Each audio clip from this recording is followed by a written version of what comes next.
Bueno, está con nosotros el padre Edgardo Bernales Altamar.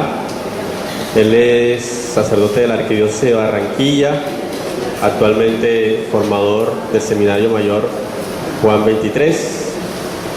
Es especialista en teología bíblica. Ese es el título del padre. Especialista en teología bíblica. Y lo más importante es, bueno, de todas las cosas son muy importantes, pero para nosotros es que es cursillista. No se acuerda en qué año lo hizo, pero sí se acuerda del cursillo, que es lo más importante. Entonces lo dejamos aquí con el padre. Un placer saludarles, mucho gusto, de verdad, y agradezco la invitación que me han hecho de acompañarles este rato de la tarde. Sarita me dijo que ustedes estaban muy disponibles para el tiempo, así que yo he preparado un poco el trabajo que vamos a hacer esta tarde hacia las 10:30 de la noche, espero que podamos terminar. Bueno, 10:20 podría ser sin ningún problema. No, mentira. Bueno, de verdad un placer saludarles. De las cosas bellas que han sucedido en mi vida de fe, una de ellas ha sido cursillo de cristiandad y de verdad que estoy muy agradecido también por esa oportunidad que me dio allá hace muchos años bueno, no tanto como muchos de ustedes, pero de celebrar y de vivir esta experiencia del cursillo de cristiandad. Yo quisiera proponerles que vamos a tener este ratico de nuestra charla, de nuestro encuentro, algunas cosas que son muy técnicas, que hacen parte un poco de elementos de Sagrada Escritura. Les voy a hablar de eso, de lo que sé, no les puedo hablar de culinaria o de qué sé yo, porque no. Voy a hablar un poquito de lo que sé y probablemente al inicio hay unas cosas muy técnicas. Si usted ve que el de al lado, por la jornada, por el día, por la ida al morro, en fin, está como medio allí cabeceando, si usted allí muy disimuladamente estira la mano y le dice, ay, perdón, me disculpa, y lo despierta al que está ahí al lado, ¿ok? Vamos a empezar con un canto. ¡Viva la fe! Va. Viva la fe, viva la esperanza, viva el amor. Viva la fe, viva la esperanza, viva el amor. Viva la fe, viva la esperanza, viva el amor. Que viva Cristo, que viva Cristo, que viva Él. Viva la fe, viva la esperanza, viva el amor. Viva la fe, viva la esperanza, viva el amor. Viva la fe, viva la esperanza, viva el amor. Que viva Cristo, que viva Cristo, que viva Él. Que viva Cristo. Que viva Cristo. Que viva Cristo. Que viva Él. Que viva Cristo. Que viva Cristo. Que viva Cristo. Que viva Él. Dios de infinita misericordia, colocamos este rato de la tarde delante de ti, nuestras alegrías, nuestras fatigas, lo que somos y tenemos, muy especialmente este deseo de vivir como unos auténticos discípulos, misioneros, que convencidos del llamado que han recibido, en su tarea diaria, en su vida diaria,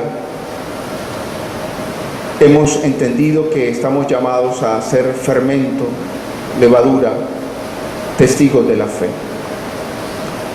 Que tu Espíritu, así como nos acompaña de manera especial allí todos los días de nuestra vida, en este ratico de la tarde, nos dé la inteligencia, nos dé la sabiduría y sobre todo nos dé un corazón grande para acoger tu palabra, que es lámpara para nuestros pasos, luz en nuestro camino.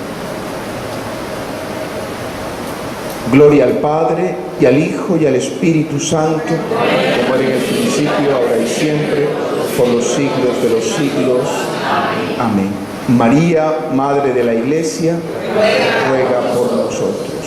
Todos los fieles difuntos descansen en paz.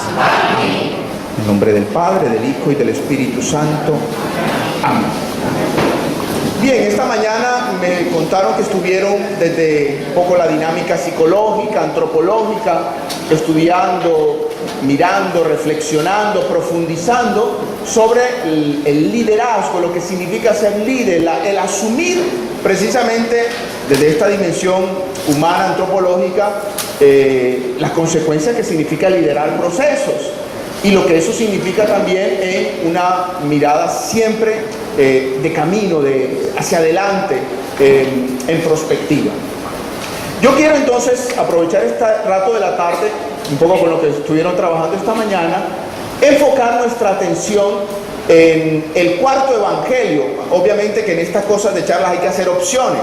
Podríamos quedarnos un poco hablando en toda la Sagrada Escritura, cómo se presenta esta idea del llamado, del elegido, del líder, si pudiésemos colocar una expresión muy desde el aspecto antropológico.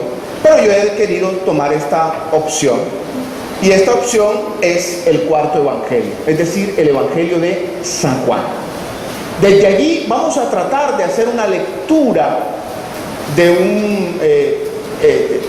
hacer un camino con el evangelio de San Juan que nos permita tener algunos elementos desde la palabra de Dios, precisamente en esto que significa, como ustedes lo ven allí en la diapositiva, el ser testigos, discípulos testigos. Aquí falta una expresión que muy a propósito no la he colocado, que es misioneros.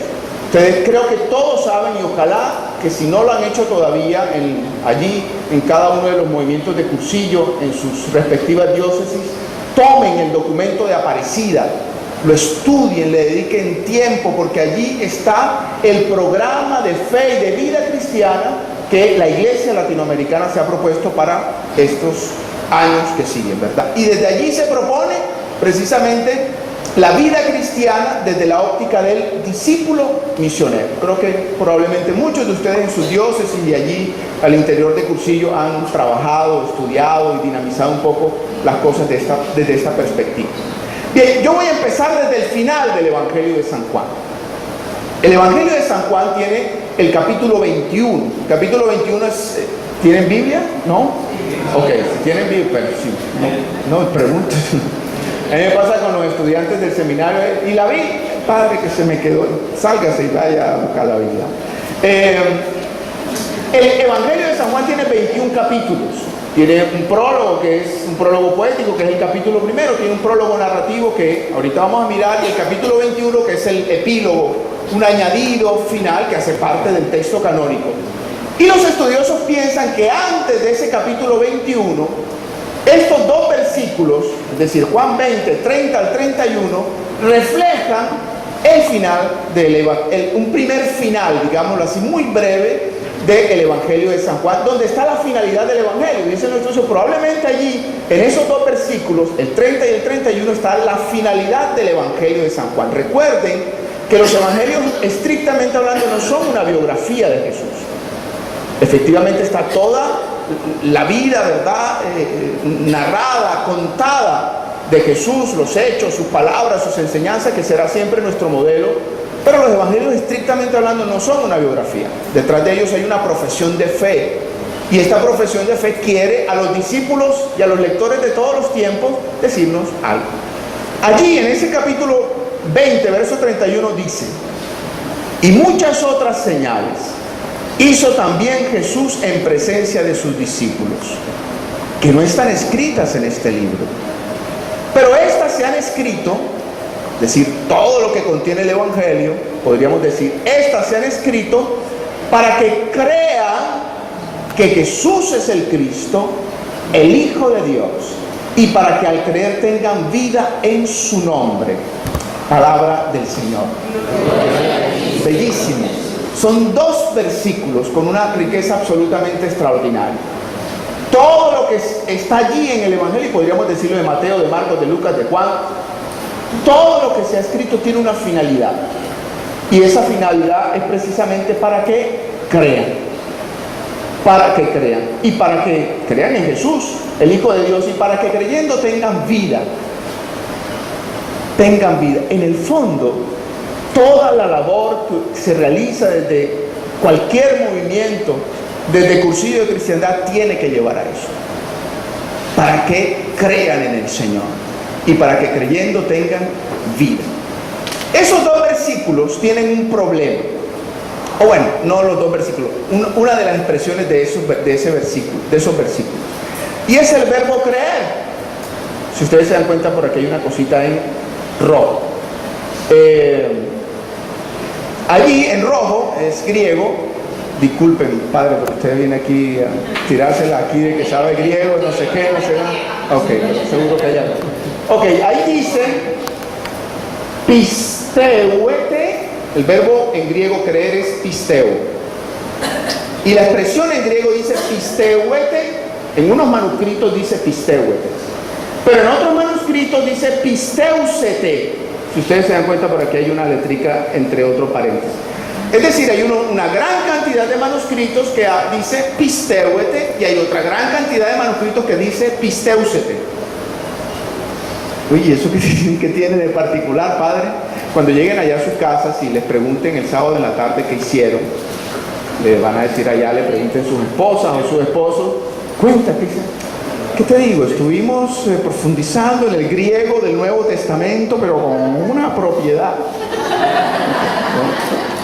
Bien, resulta que la expresión es una cosa que se llama el subjuntivo. No voy a explicar aquí los verbos, las formas verbales, esas cosas. En una forma verbal, resulta que pisteuete, como aparece allí, es una forma del presente. Y se podría traducir que todo esto se ha escrito, recuerden el versículo, para que continúen profundizando en la fe. Ojo con eso. Miren, tremendo, como una palabrita puede allí mover el sentido del texto. Todo esto se ha escrito para que continúen, podríamos decir, profundicen en la fe. Y en cambio la otra forma, pisteusete, es un pasado, se llama oristo técnicamente. Y significa, se puede traducir por llegar a la fe. Es decir, que ese versículo final puede entenderse. Todo esto se ha escrito para que continúen profundizando en la fe, o todo esto se ha escrito para que lleguen a la fe, para que inicien en la fe. Para los estudiosos no ha sido fácil tratar de decidirse, pero la mayoría entiende que probablemente la mejor forma de la traducción es para continuar en la fe. Y esto es bien valioso, porque en el fondo el Evangelio de San Juan está apuntando a unos creyentes que ya han conocido de Cristo, pero que tienen que seguir, tienen que continuar profundizando en su vida de fe. Y esto es muy importante y ustedes lo saben por la experiencia que tienen. Ha existido siempre y existirán un poco experiencias que son como un fogonazo, que entusiasman la vida de la gente y luego al mes, 2 meses ya, ¿verdad? Se fue, se desvaneció, se desapareció, fue como una efervescencia. Y bellísimo, porque el Evangelio de San Juan, podríamos decir, es un evangelio para iniciados, para aquellos que ya conocen a Cristo y que ahora necesitan profundizar en la fe.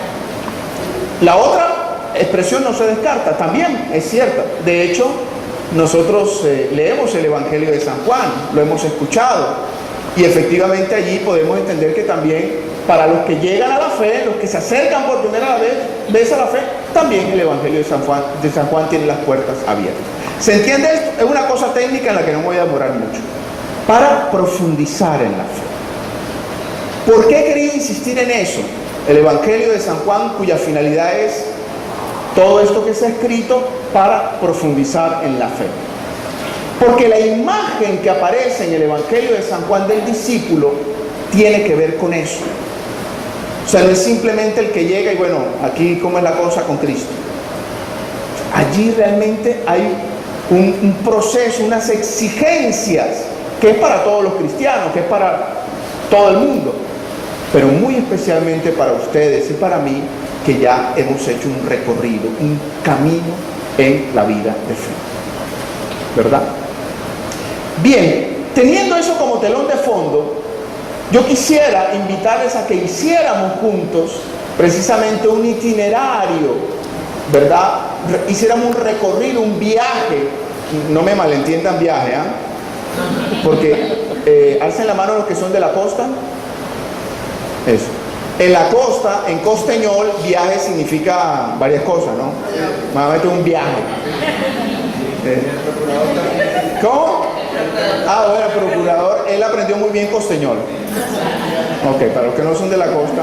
Entonces, les quiero proponer un camino, un itinerario, sabiendo que el Evangelio de San Juan tiene este aspecto de profundización en la fe y que tiene que ver con nosotros y con lo que estamos haciendo.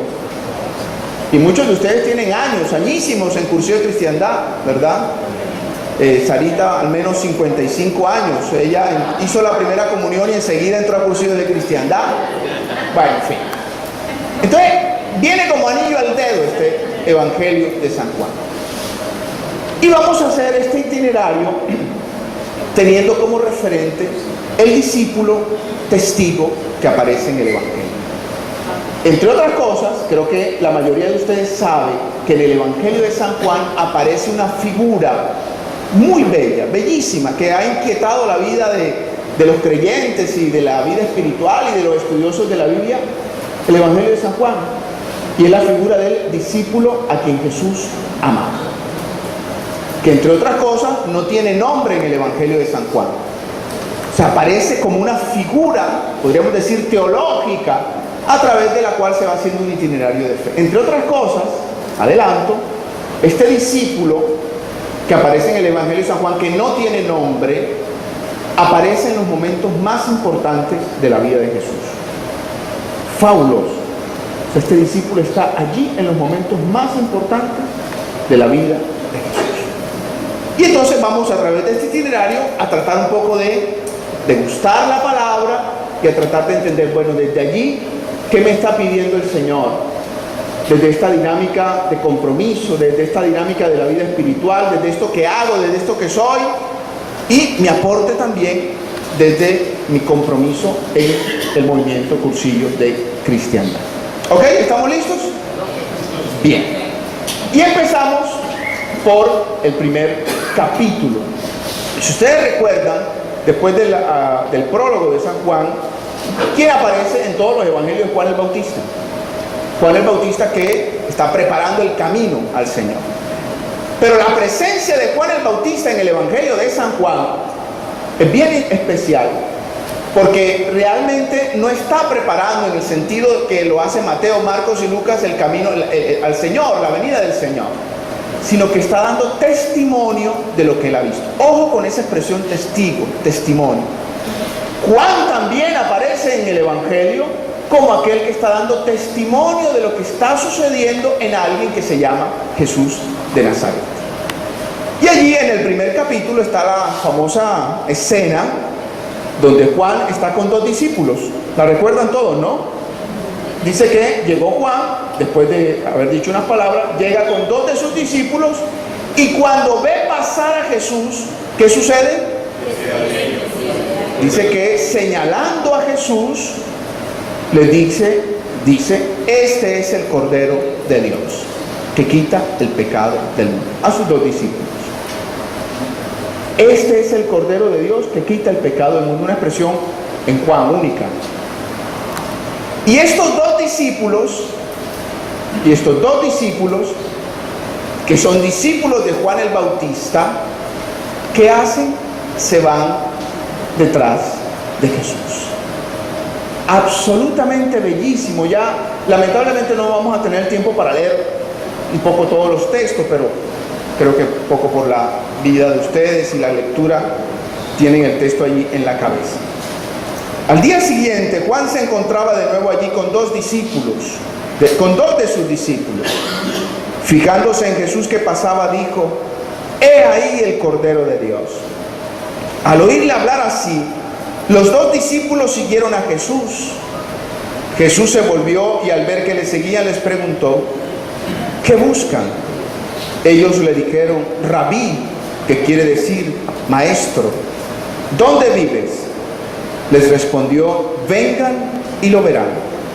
Fueron pues, vieron dónde vivía y se quedaron con él aquel día. Era más o menos la hora 10.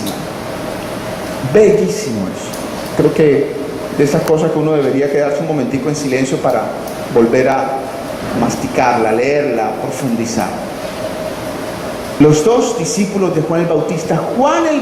Aquí van a empezar a surgir como ideas de esto que significa el liderazgo y el compromiso en la vida cristiana. Y las pueden ir anotando si quieren. Y empezamos por Juan. Porque Juan, y ustedes lo saben, tiene bien claro a qué ha venido. Y él ha venido a mostrar al Señor, a indicar quién es realmente el Mesías. Y aquí viene una cosa que es absolutamente fundamental en nuestra vida de fe. Porque nosotros, y me incluyo en esto, tenemos la tentación permanente del protagonismo, del querer aparecer, del querer tener el reconocimiento y el aplauso. Y eso pasa también en Cursillo de Cristiandad. Y eso pasa en la vida sacerdotal, y eso pasa en la vida de las parroquias y en la vida de nuestras diócesis. Juan ha entendido cuál es su misión. La misión es señalar al Maestro, no aparecer. No ser, estrictamente hablando, el protagonista. Y aquí hay un camino que no podemos, una idea que no podemos perder de vista. Si yo he entendido mi vida y mi misión al interior de esto que significa Cursillo de Cristiandad, yo no puedo sentirme el protagonista. Yo no puedo sentirme el protagonista. El protagonista es el Señor, a quien yo tengo que indicar, a quien yo tengo que mostrar el camino. Y estas palabras del Señor son absolutamente bellísimas. ¿Qué buscan? Aquí voy a hacer un paréntesis. Esa pregunta del Señor, ¿qué buscan?, que le dice a los dos discípulos, bueno, que es una pregunta que también nos hace el Señor a nosotros. ¿Qué estás buscando aquí? En esto que estás haciendo, en tu servicio en Cursillo de Cristiandad. ¿Qué hay detrás de todo? Convertirte y ser verdaderamente discípulo, en testigo. ¿Qué estás buscando? Esa misma pregunta va a aparecer en el huerto. Genial. En el Evangelio de San Juan va a aparecer exactamente esa misma pregunta al inicio, cuando llama a sus primeros discípulos como diciendo, bueno, ya hemos recorrido todo el camino y ahora ya al final, ¿ya entienden? Ahora, ¿qué es lo que realmente están buscando? ¿Qué buscan? La pregunta de los discípulos pasará por el ¿dónde vives? Y ustedes lo saben lo que sucede con ese ¿dónde vives? Frente a esto el Señor les dirá, vengan y lo verán. Si ustedes leen todo el texto que sigue, se darán cuenta que está cargado, casi que podríamos decir recargado, del verbo ver. Juan le indica a Jesús qué pasa, Maestro, ¿dónde vives? Y el Señor le dice, vengan y lo verán. De ahí en adelante, el verbo ver aparecerá 1, 2, 3, 4, muchísimas veces en este texto bíblico. Vengan y vean. Vengan y lo verán. Porque en el fondo, el cristiano no se hace cristiano por una teoría. El líder de Cursillo no puede ser líder por lo que le han dado de lo que tiene que hacer, por los rollos que tiene que decir, por la forma que lo tiene que hacer. La realidad más profunda, y pasemos, no digamos Cursillo, sino cristiano, es el estar con el Señor, el tener una relación profunda, ese vengan y lo verán. Y ustedes y yo hemos aceptado esa invitación del Señor. Aquí el asunto no es simplemente un día yo quise o fui. En el fondo está esa llamada del Señor. Ven y ven. Y ven lo que yo te estoy ofreciendo a ti. Ven y lo verás. Y viene una cadena de ven y lo verás, porque resulta que nos va a decir el texto bíblico que uno de esos discípulos, de los dos, son dos, uno nunca va, no sabemos cómo se llama, Pero el otro discípulo se llama Andrés. Y Andrés va donde Pedro. El texto nos dice que Andrés, el hermano de Simón Pedro, era uno de los dos que había escuchado a Juan. ¿Y qué le dice Andrés a Pedro? Hemos estado con el Mesías, lo hemos encontrado. Andrés le dice, hemos encontrado al Mesías, y le llevó donde Jesús. Y volverá el texto a decir, y Jesús fijó su mirada en Pedro. Miren esta cadena de ver, de dejarse encontrar por el Señor. Luego aparecerá Felipe en escena, otro de los que serán los apóstoles del Señor. Aparece Felipe en escena. Y Felipe, apareciendo en escena, dice que se encuentra con Jesús y Jesús le dice, sígueme. Felipe volverá, el discípulo Andrés, ahora Felipe, a participar de fijar la mirada. Si decíamos que Juan el Bautista no está buscando protagonismo, tenemos que decir que el discipulado pasa por esa convicción. No soy yo quien lo he elegido. No soy yo el que he decidido estar aquí, comprometerme, etc. Es el Señor que ha fijado su mirada en mí y me ha dicho, ven, está conmigo, mira lo que te quiero mostrar, mira lo que te quiero enseñar. Eso es absolutamente fundamental, porque cuando eso se pierde de vista, tenemos líderes que pueden hacer cosas muy buenas, pero que simplemente no son testigos. Porque en el fondo este relato nos está hablando de testimonio, de una cadena de testigos que han visto, que han estado y que ahora hablan, comparten. Felipe llegará luego donde Natanael y le dirá entonces Felipe a Natanael, hemos encontrado al Mesías, lo hemos encontrado. Y aquí quiero yo detenerme un minutico con Natanael. Felipe encontró a Natanael y le dijo, hemos encontrado a aquel de quien escribió Moisés en la ley y también los profetas. Es también el hijo de José, el de Nazaret. Le respondió Natanael, ¿y de Nazaret puede haber cosa buena? Le dijo Felipe, ven y lo verás.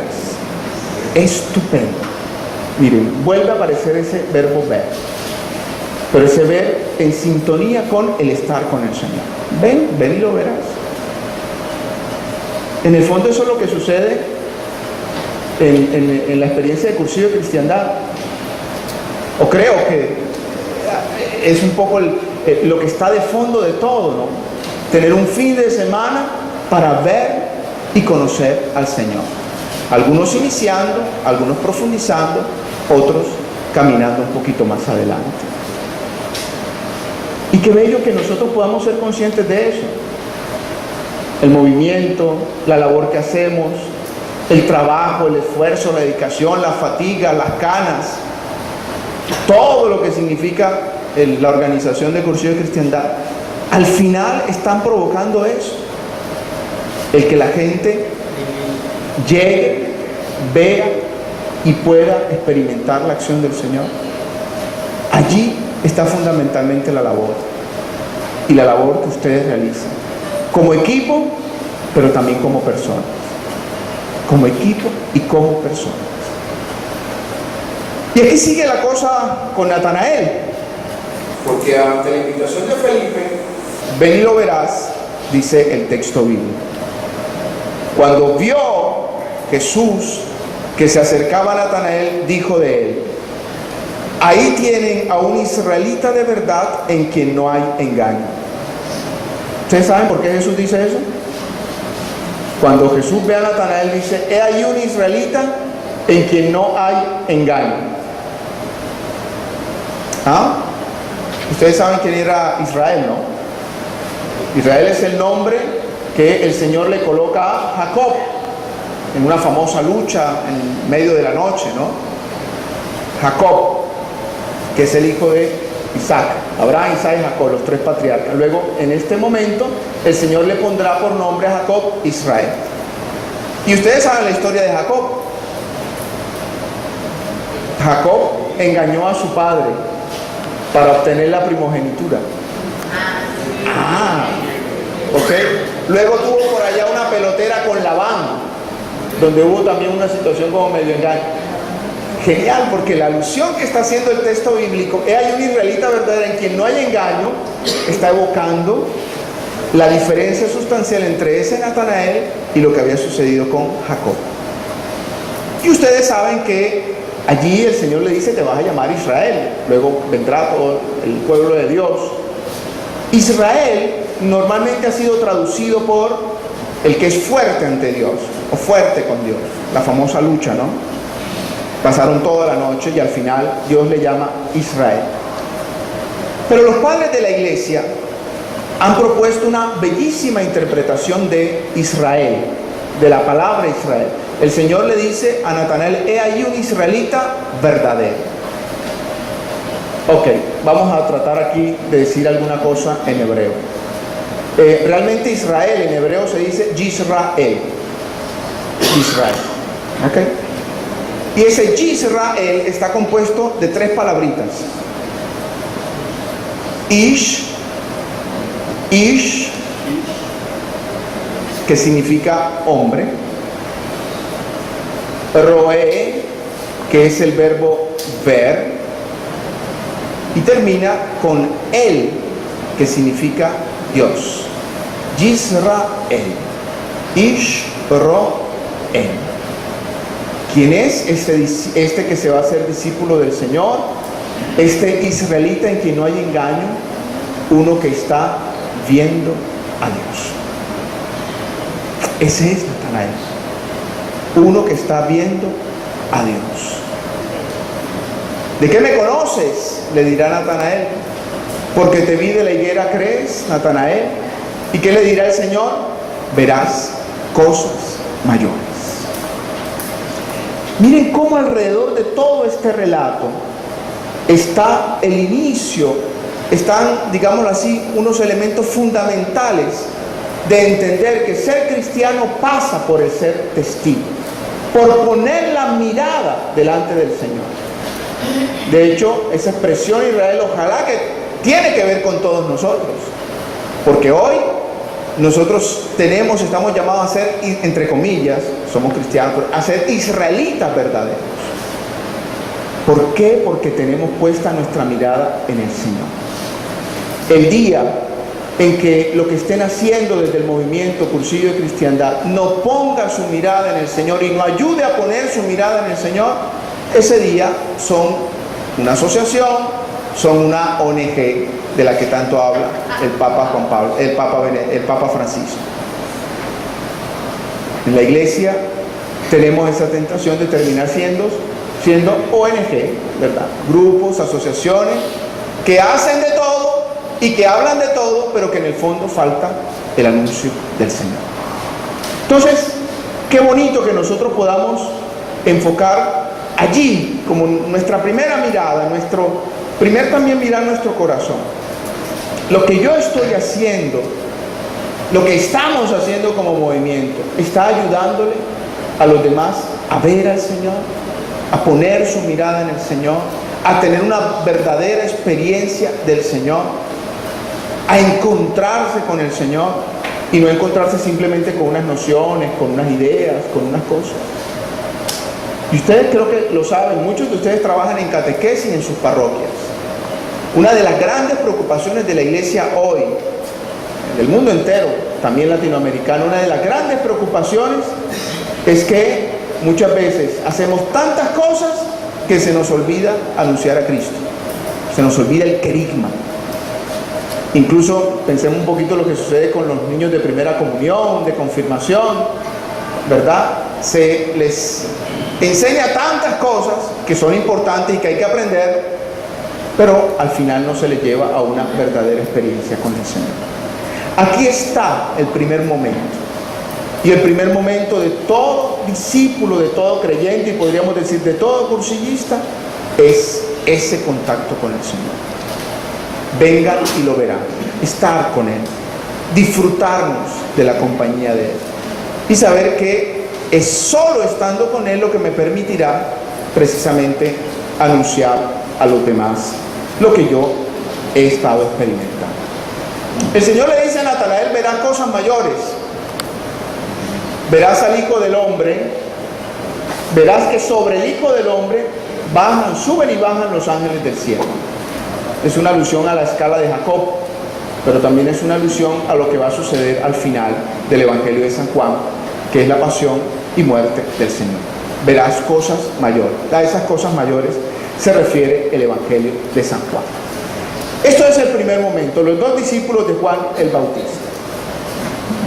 Bien, luego va a aparecer esta figura, esta imagen miren que a propósito, hay un detalle. Aquí, en esto que he dicho, en este primer momento, no aparece la expresión discípulo, el discípulo a quien Jesús amaba, no aparece.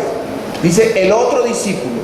Incluso no aparece el nombre, pero esa asociación, esa relación se hace entre, aquí como primera aparición del discípulo. La expresión, el discípulo a quien Jesús amaba, va a aparecer en el capítulo 3. El capítulo 3 es muy importante en el Evangelio de San Juan. El Evangelio de San Juan es muy sencillo de organizar, del capítulo 1 al capítulo 12 y del capítulo 13 hasta el capítulo 21. Dos partes, de la manera más sencilla. En la primera parte, Jesús es el enviado del Padre. La palabra que se ha hecho carne y que es el enviado del Padre. A partir del capítulo 13, el enviado del Padre tiene que volver al Padre. Es como un movimiento descendente y ascendente. Y está el capítulo 13. ¿Qué sucede en el capítulo 13? El lavatorio de los pies y el mandamiento del amor. El Evangelio de San Juan, el capítulo 13, es el momento de la última cena, de la cena pascual. Si ustedes leen al inicio, se darán cuenta que en el contexto de la cena pascual, Jesús lava los pies a sus discípulos. Y el mandamiento del amor, como decía el Padre, está allí eso. Allí en ese capítulo 13 no hay relato de la institución de la Eucaristía. Atentos con eso. San Juan no tiene donde debería estar la institución de la Eucaristía. No está. La ha adelantado al capítulo 6, que es el famoso discurso del pan de vida. Si ustedes leen el capítulo 6 se darán cuenta, eso es Eucaristía, eso no va para otro lado. Pero está este capítulo 13, en el contexto de la última cena. Miren que vuelve a aparecer esta idea de estar juntos, de estar con el Señor. Y allí en ese capítulo 13, versículos 22 y 25, nos narra el texto del Evangelio.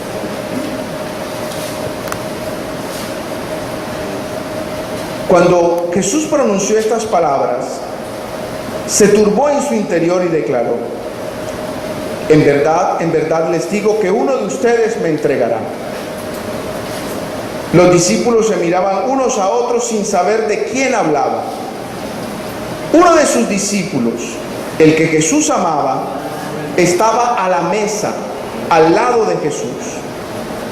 Simón Pedro le hizo una seña y le dijo: pregúntale de quién está hablando.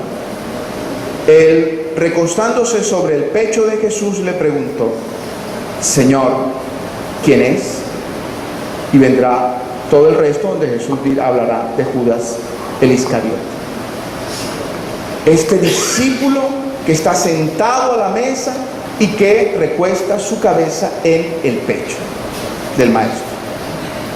Si ustedes van al capítulo 1 del Evangelio de San Juan, el capítulo 1 termina, el verso 18, diciendo que Jesús es el que está en el seno del Padre y es el que nos puede hablar con propiedad del Padre.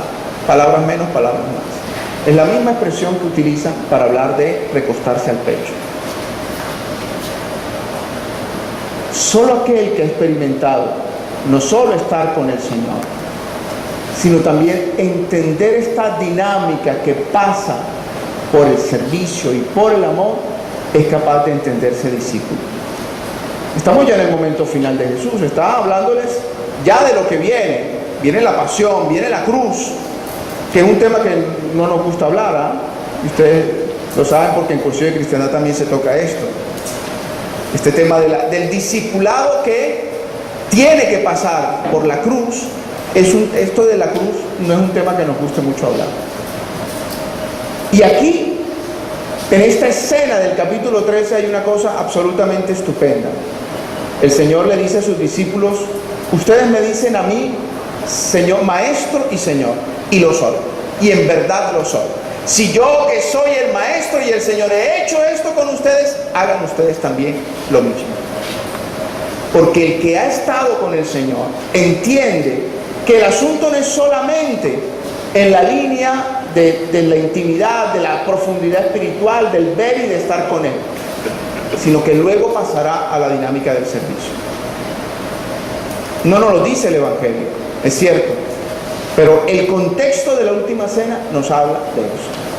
Nos habla de entrega, ciertamente, pero también de servicio. Y un servicio que brota del servicio de Cristo. No es simplemente porque a usted se le ocurrió, porque me parece bien, porque me parece bonito. Es un servicio que brota de Jesús servidor. Y aquí viene otra característica de cualquier creyente. Es un creyente que se sabe servidor de los demás, pero servidor al estilo de Cristo.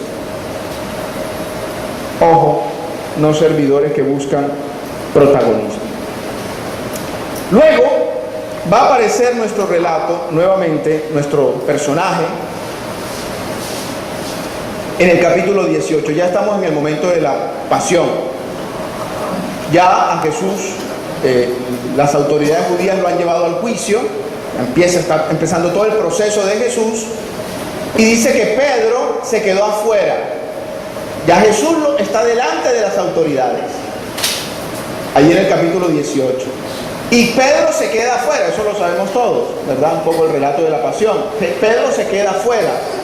En el Evangelio de San Juan, y solo en el Evangelio de San Juan, dice que el discípulo, el otro discípulo, entró con Jesús en el atrio, donde estaba realizándose, donde estaba empezando el proceso. Solo lo tiene San Juan. El otro discípulo entró con Jesús.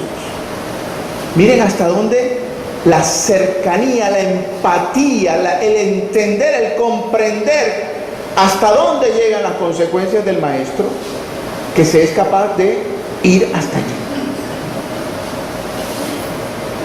Y tenemos que ser realistas. Muchas veces a nosotros la experiencia cristiana, cuando ya nos aborda, cuando ya nos toca este tema de la exigencia, de asumir compromisos decisivos, fundamentales, allí, dice un padre de San Marcos Sucre, aquí de la Arquidiócesis de Barranquilla, allí es donde la puerca tuerce el rabo. Tiene una expresión costeña, ¿no? Allí es donde la puerca tuerce el rabo. Y este discípulo que aparece en el Evangelio de San Juan asume las consecuencias incluso de irse allí con su maestro. Si ustedes leen a Marcos, se darán cuenta, perdonen que tenga cosas técnicas, pero bueno, no puedo hacer otra cosa, ¿verdad? Si ustedes leen a Marcos, Marcos dice que todos se fueron, los muy bandidos. No, mentira, quítenle bandido, eso no lo dice el texto bíblico. Se fueron todos, lo dejaron al Señor solo. No quedó ninguno, incluso un jovencito que estaba envuelto en una sábana, cuando ¡hey! Ese también era, que salió corriendo y le agarraron la sábana y le quedó desnudo. Pero en San Juan dice que el otro discípulo entra, y entra allí en ese momento que significará ya el momento final de Jesús. Porque en el fondo, acuérdense que al que mucho se le da, mucho se le exige. Y a todos nosotros que se nos ha dado tanto, se nos exigirá mucho. Hoy tenemos esa tentación del conformarnos con lo mínimo, con lo poco, con lo que me toca hacer. Y qué bello que ustedes estén aquí, porque en el fondo han entendido que el Señor les está pidiendo más. Nos está pidiendo más a todos. Nos está pidiendo más. Luego tenemos este bellísimo pasaje del capítulo 19. Esto, si ustedes se dan cuenta, son los momentos en donde aparece la figura del discípulo amado. ¿Sí? ¿Recuerdan cuál es el capítulo 19? Jesús está en la cruz. Y al lado de Jesús está la madre y el discípulo a quien Jesús amaba. Episodio también único en los evangelios. Solo San Juan trae ese episodio. Está Jesús en la cruz, está María y está el discípulo a quien Jesús amaba. Dice ese capítulo 19, ahí tienen los versículos 25 al 27. Junto a la cruz de Jesús estaban su madre y la madre de su madre, María, mujer de Cleofás, y María Magdalena. Jesús, viendo a su madre y junto a ella el discípulo a quien amaba, dijo a su madre: mujer, ahí tienes a tu hijo. Luego dijo al discípulo: ahí tienes a tu madre. Y desde aquella hora el discípulo la acogió en su casa. Normalmente cuando uno, el sacerdote, está haciendo la homilía, normalmente al final le deja un pedacito a María. ¿No han prestado atención?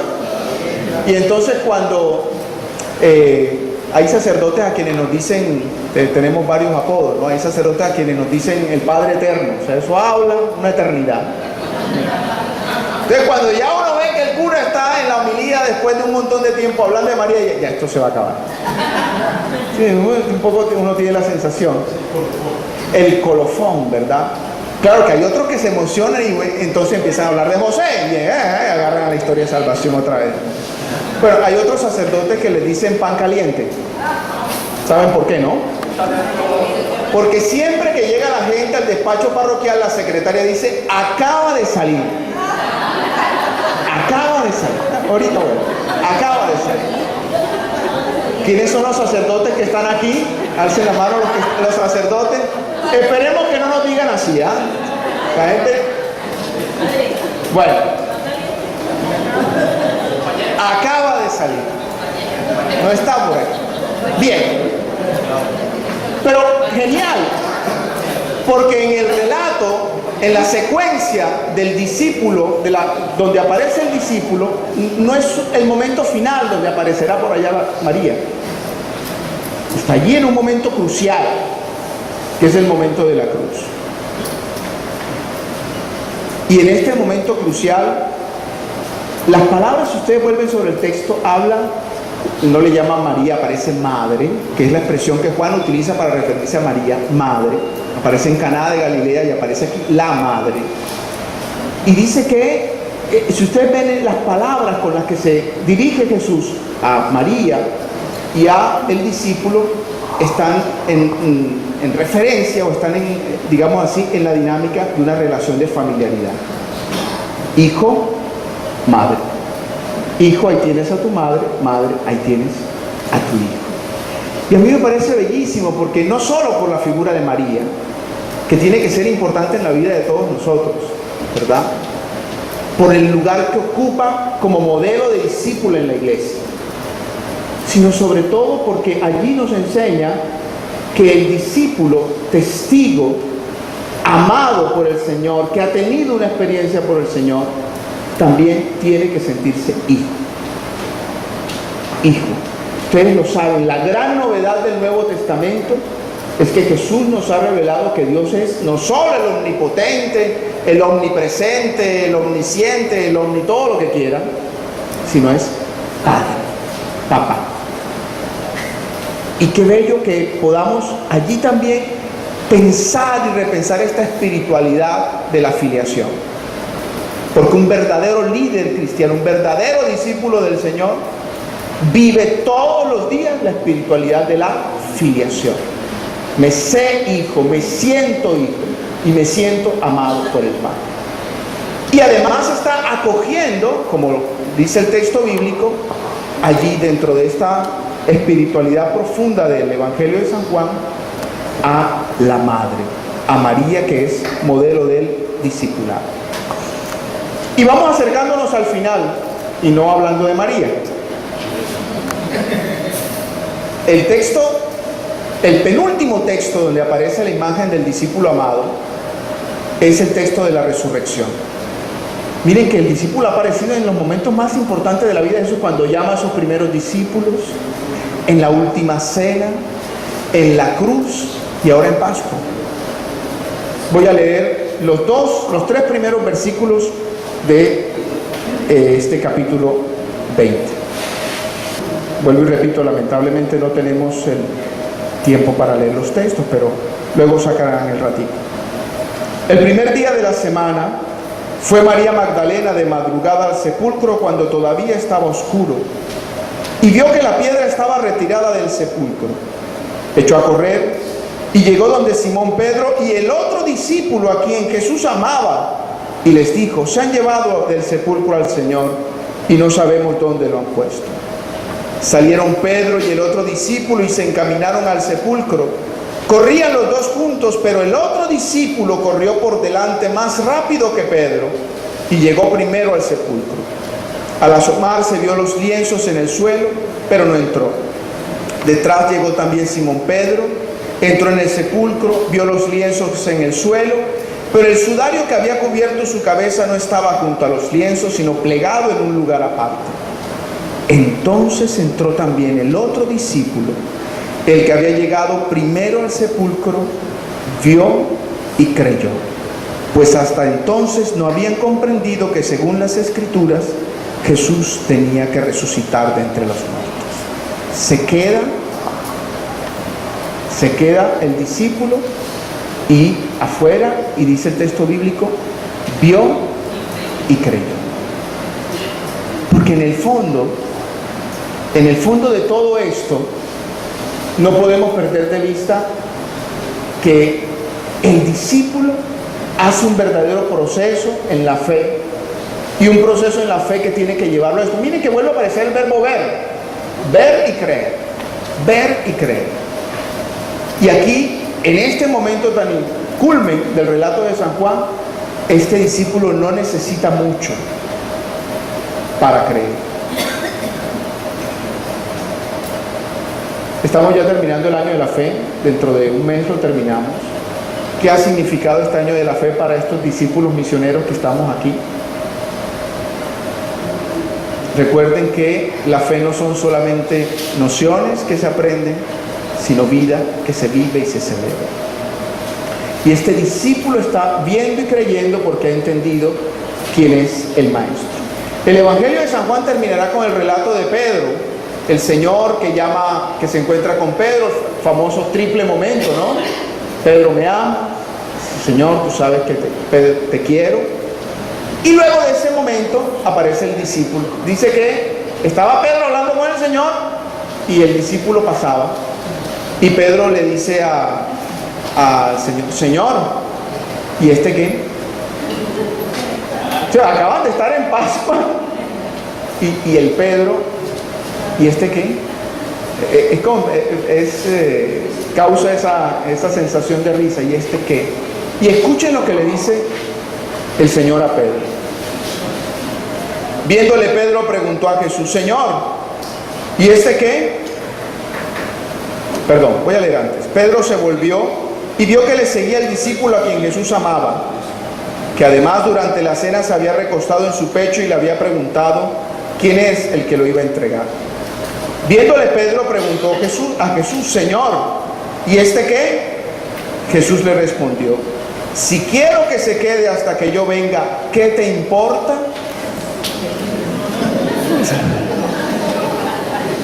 Tremendo, ¿ah? En costeñol sería: no seas sapo. No. Si quiero que se quede hasta que yo venga, ¿qué importa? Tú sígueme. Miren estas palabras fuertes dirigidas a Pedro. Tú sígueme. Terminará el Evangelio diciendo que todas estas cosas han sido escritas por uno que ha sido testigo, haciendo alusión un poco a esta imagen del discípulo amado. Y yo he querido llegar hasta aquí porque en el fondo Eso también nos puede pasar un poco a nosotros, funcionar como Pedro, ¿verdad? Y ahí en el movimiento de cursillo, creo que esta mañana seguramente hablaron de eso, ¿no? Muchas veces cuando vemos que el otro está haciendo las cosas bien, en su trabajo al interior del movimiento, a los padres seguramente que nos encontramos con muchas situaciones como esa, en medio de los fieles, ¿verdad? Y fulanito de tal, y entonces llega el otro, padre, pero ¿qué va? Eso que usted ve, eso no es así. O también al interior del movimiento. Entonces empiezan un poco como esa tirantez frente a las relaciones, donde yo no me alegro porque el otro esté haciendo lo que le toca hacer muchas veces, sino que eso provoca esa tentación permanente que tenemos de la envidia. No estoy diciendo que el texto lo diga, es probable que podamos leerlo así. Pero qué bello que nosotros podamos entender que si el otro, mi hermano, que está compartiendo conmigo esta experiencia, está haciendo su trabajo, está dando lo mejor de su testimonio, está viviendo una vida profunda, identificada con el Maestro, eso tiene que alegrarme a mí. Y eso tiene que servirme a mí también para yo, hombre, sí, no estoy dando la medida, caminar, ponerme de su parte y entender que eso que le estaba regalando mi hermano a la iglesia, que también tengo yo que regalarle a la iglesia, tiene que ser para mí motivo de gozo. La experiencia humana de la vida y del trabajo en los movimientos y en los grupos muchas veces pasa por eso, y hay que estar muy atento, porque fulanito de tal, fulanita de tal está haciendo las cosas de tal manera que un poco allí puede llegar la envidia. Y cuando llega la envidia y el corazón se ennegrece, no vemos al hermano ni al Hijo de Dios que hay allí, sino por el contrario, todo lo malo, todo lo negativo, todo lo que efectivamente nos hace perder la cabeza. Este es un poco el itinerario. Miren y ojalá que puedan volver sobre los textos bíblicos y allí meditarlos un poco, hacerlos oración, porque en el fondo es palabra de Dios. Y palabra de Dios que está recordándonos permanentemente que ser cristiano es ser discípulo. O sea, no hay otra manera de ser cristiano. O sea, un auténtico cristiano tiene que identificarse con el discipulado. Tiene que identificarse con el discipulado.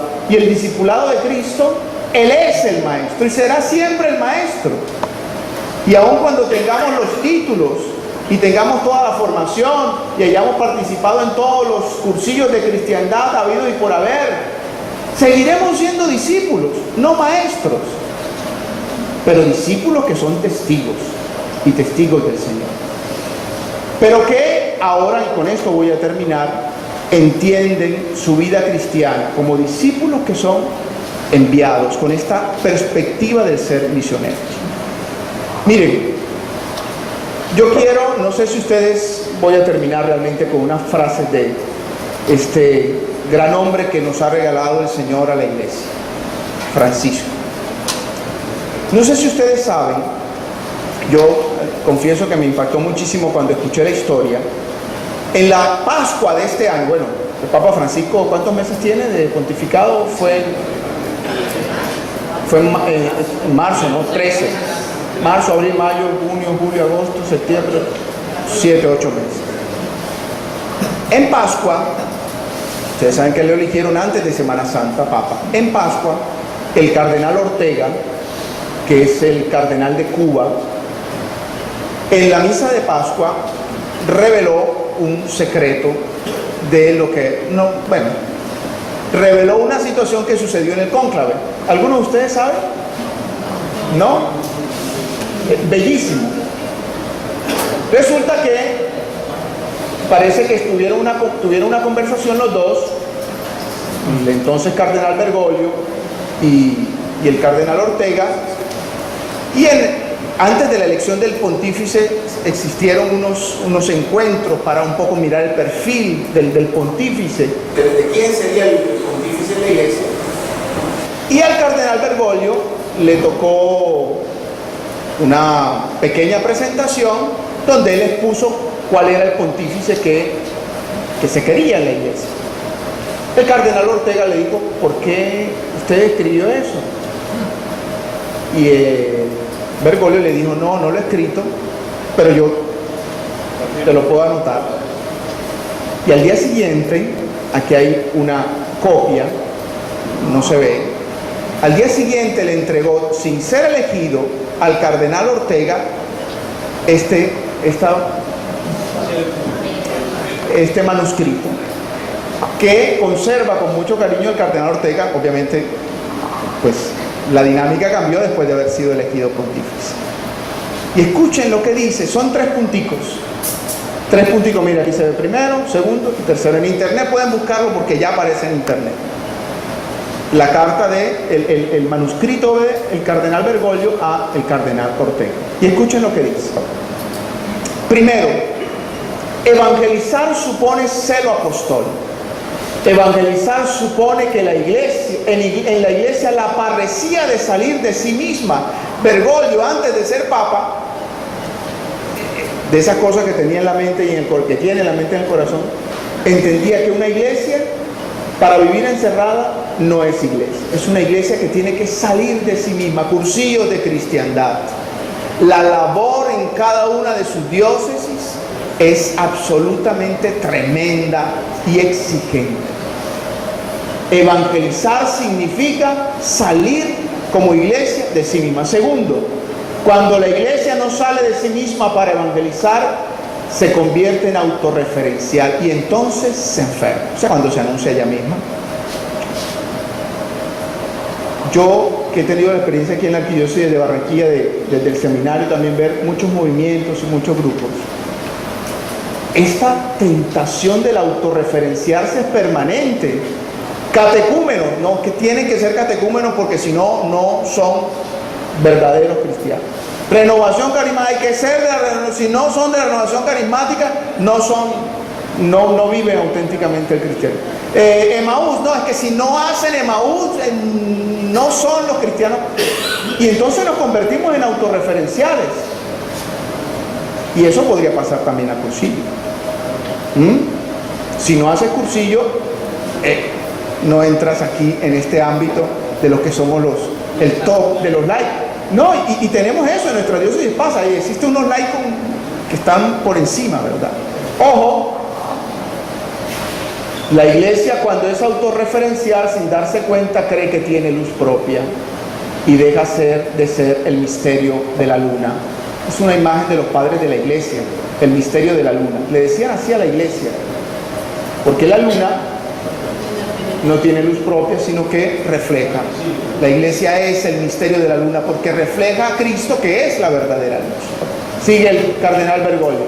Pensando en el próximo papa, un hombre que desde la contemplación de Jesucristo, lo que acabamos de hablar del discípulo, y desde la adoración a Jesucristo ayude a la iglesia a salir de sí hacia las periferias existenciales, que la ayude a ser la madre fecunda que vive de la dulce y confortadora alegría de evangelizar.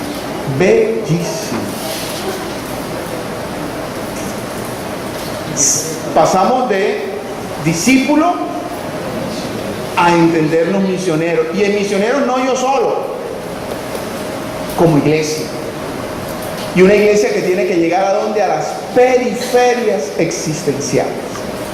Y aquí, mis queridos hermanos de Cursillo de Cristiandad, hay una gran tarea desde la evangelización que tenemos que hacer. Y ustedes han escuchado al Papa una y otra vez decir periferia, periferia, periferia, hay que ir a la periferia. Y allí hay un gran reto para nosotros. Pero solo se puede ir a la periferia sintiéndome, sabiéndome, viviendo mi realidad como discípulo. Y escuchen lo que, un poco entresacando de diversas participaciones del Papa Francisco, ¿qué significa eso de periferia existencial? Porque allí tenemos que llegar. Si Cursillo de Cristiandad no está llegando a las periferias existenciales, póngale ahí una interrogacioncita, ¿no? Si nos quedamos con un grupito, con una élite, con cierto estrato, mucho cuidado.